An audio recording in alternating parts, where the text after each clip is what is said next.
let's get right into it. Today, we're going to break down one of the biggest geopolitical stories of our lifetime, the strategic competition between the US and China. We're going to unpack how China is using its incredible economic power to reshape the entire global order.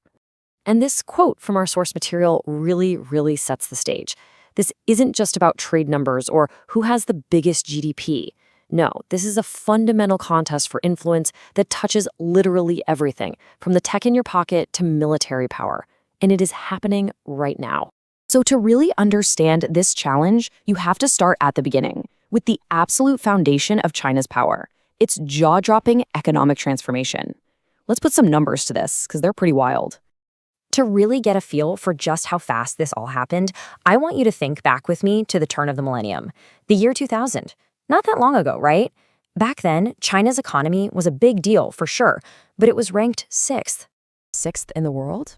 I mean, respectable, right? A major player, but still sitting behind the big, established economic powers. Now, let's just fast forward through 2 decades of some of the most explosive growth in all of human history.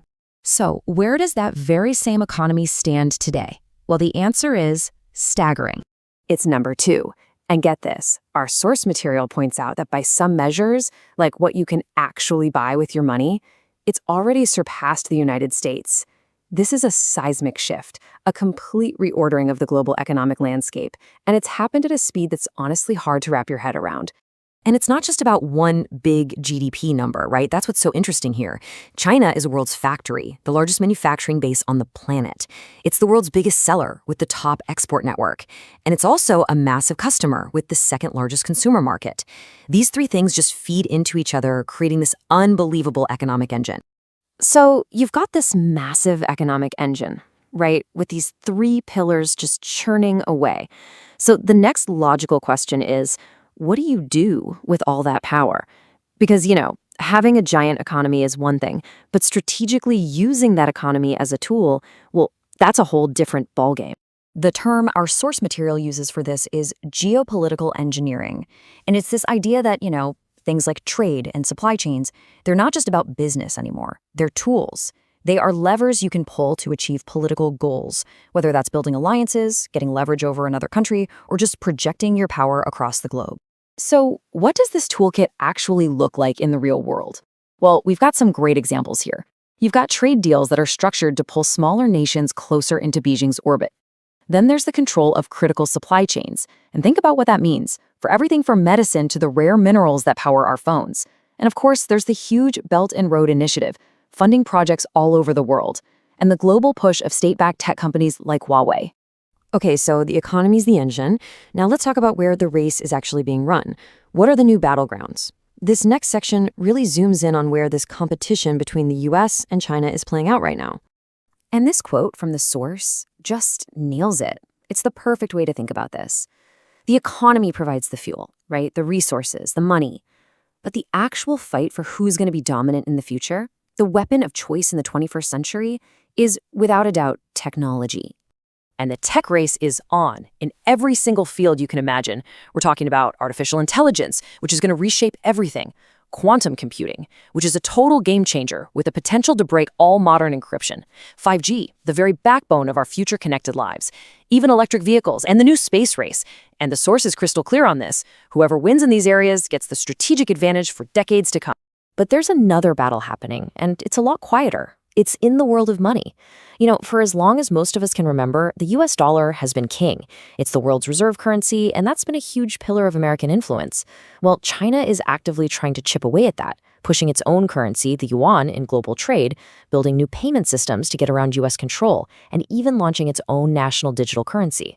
The key takeaway is this: if the dollar's dominance fades, so does a massive piece of American global power. And of course, that massive economic engine directly fuels military power. Just take a look at this. For 28 consecutive years, China's defense budget has gone up. That's almost 3 decades of nonstop investment. And it's allowed them to build the world's largest navy and develop really advanced missile systems, all designed to challenge US influence in Asia. All right, so this is where we bring it all home. What's the end game in all of this? What does it all mean for the United States, for the rest of the world? I mean, what is really, truly at stake here?